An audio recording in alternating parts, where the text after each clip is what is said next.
Dúvida Legal. Você que acompanha o Manhã no Parlamento já acompanhou várias vezes as discussões sobre a regulamentação da terceirização. Inclusive tivemos um debate acalorado sobre isso na semana passada. Há uma espécie de impasse aí por conta das várias opiniões em torno dessa regulamentação. Mas enquanto as novas regras não vêm, já existem algumas regras hoje por legislação e principalmente por jurisprudência, e é isso que o quadro Dúvida Legal de hoje pretende esclarecer. E quem vai conversar conosco, tirar essas dúvidas, trazer esses esclarecimentos é a advogada Sandra Sinatora, que mais uma vez é a nossa entrevistada aqui no Manhã no Parlamento. Muito bom dia, doutora Sandra, um prazer enorme tê-lo novamente conosco. Bom dia, Lincoln, bom dia, Daniele, o prazer é todo meu. Doutora Sandra Sinatora, quais são hoje as atividades em que a terceirização é permitida, se é que existe uma separação por atividades? Hoje é separado por atividade, sim. A terceirização pode ser feita nas atividades que são chamadas atividades meio e não na atividade fim. Para esclarecer melhor, a atividade fim da empresa, ela pode ser definida analisando o contrato social. No contrato social tem o objeto principal da empresa, tá? É aquele objeto principal que não pode ser terceirizado. E as outras atividades que a gente chama de atividades meio são as que colaboram para o resultado final. Essas podem ser terceirizadas. E no caso do serviço público, a senhora falou contrato social, empresa, né, as atividades que são a atividade que é o fim, né, da empresa. Como é que fica isso no serviço público? É feita uma analogia? É feita uma analogia, Daniele. Vai ser feita análise sobre o principal foco do serviço público e as demais atividades podem ser terceirizadas. Na prática, por exemplo, atendimento no posto da Secretaria da Fazenda, a vigilância, a limpeza, são atividades que colaboram para o resultado final, mas não é o objetivo principal que é o atendimento. Então, essas atividades poderiam ser terceirizadas. A chamada pejotização, quando uma pessoa é contratada como se fosse uma empresa de uma pessoa só ou de duas, é uma forma de terceirização também? É uma forma de terceirização. Na realidade, são todas as contratações de pessoas alheias ao quadro de empregados para prestar serviços. Aí tem denominações diferentes, né? Mas de uma certa forma é uma terceirização de parte da atividade da empresa. Então, nesse caso, também vale a regra de que você não pode contratar uma empresa, pessoa jurídica, né? um trabalhador como PJ, para atividade fim. Para atividade fim. Isso hoje é regulado pela súmula 331 do Tribunal Superior do Trabalho, tá? Na realidade, a atividade de terceirização, essa questão de dividir atividade meio e atividade fim, é por essa súmula que as pessoas se orientam. Então, essa súmula diz que uma vez você terceirizando a atividade fim da empresa, aí você gera o vínculo de emprego com essa pessoa, por se considerar aí a terceirização ilícita e ilegal. Agora, Sandra, em que outras situações a terceirização poderia ser considerada ilegal, além daquela que não está dentro do que regula a lei? A terceirização ela é feita através de um contrato. Esse contrato prevê 3 partes. A empresa contratante, que é a que vai tomar os serviços, a empresa contratada, que intermedia a contratante, e o prestador de serviços. Então, são essas 3 partes, precisa ter um contrato. O empregado, o prestador de serviços, tem um vínculo de emprego com essa empresa terceirizada, isso precisa estar regularizado.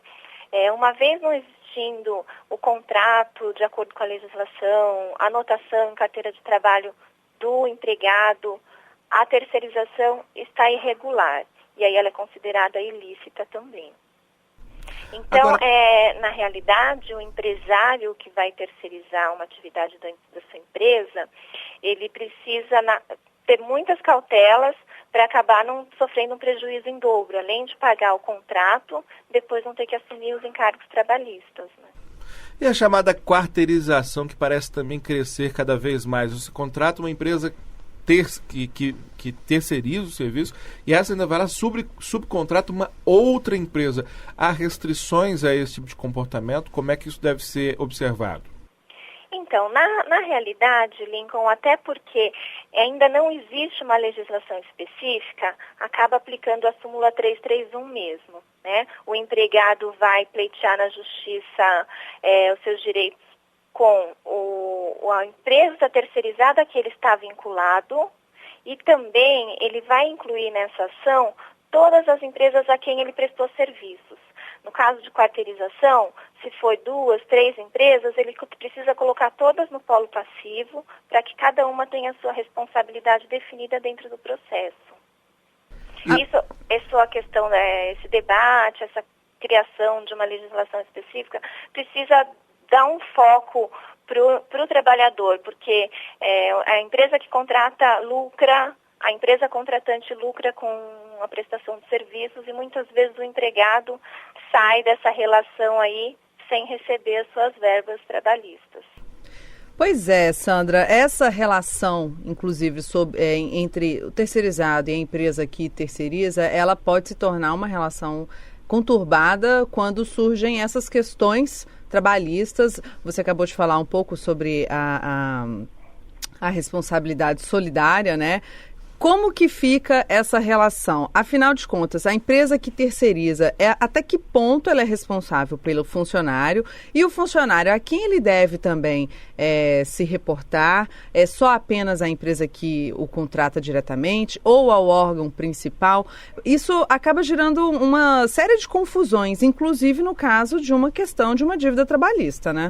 Inclusive, complementando, a expectativa em torno de um julgamento do Supremo sobre essa responsabilidade e o TST aguarda esse julgamento, não é?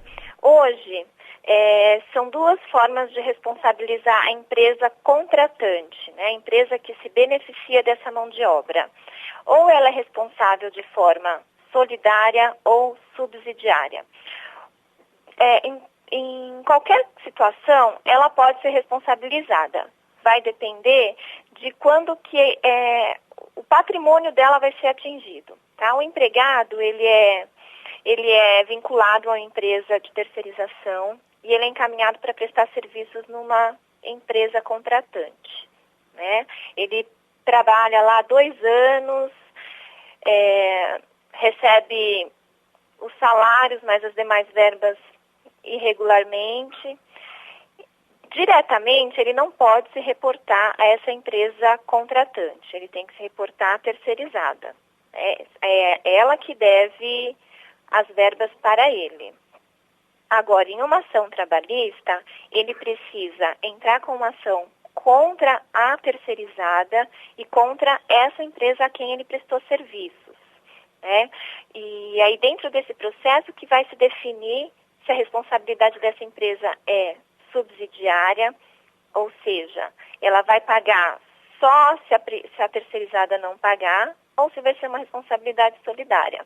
Ele pode cobrar direto dela. A responsabilidade solidária vai acontecer se tiver alguma irregularidade na terceirização. Agora, o fato de todas essas questões estarem regulamentadas por jurisprudência, por entendimento majoritário, mas não unânime, da justiça, gera uma certa insegurança jurídica, não, doutora Sandra?